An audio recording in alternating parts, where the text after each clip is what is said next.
কত রকমের সবজি দিয়েছি দেখো। আজকে কি রান্না হবে বলো তো। তারপরে এখানটা দেখো বাদাম আর বড়ি ভেজে নিয়েছি। কি হবে বলো, আজকে শীষ পালন হবে। সব রকমের সবজি দিয়েছি গো।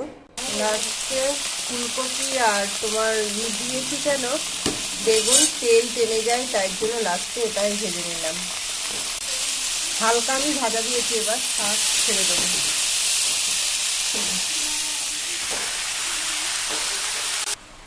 সব শাক ছেড়ে দেওয়ার পরে এখন আমি এই 14 রকমের সব কিছু দেবো। দেখতে পাচ্ছ সব রকমের ভাজা, একটু বাদে একটু নরম হোক শাকটা, তারপরে দিয়ে দেবো।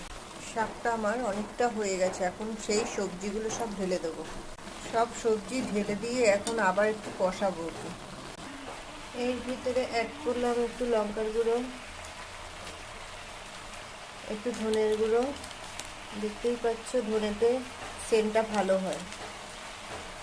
আমার শাকটা কিন্তু হয়ে গেছে, হালকা এখন চিনি ছেড়ে দিলাম, একটু নাড়ানাড়ি করবো। পালং শাকের ডাটা শীষ এনেছে কেন, ডাটা চিবাবে তাই।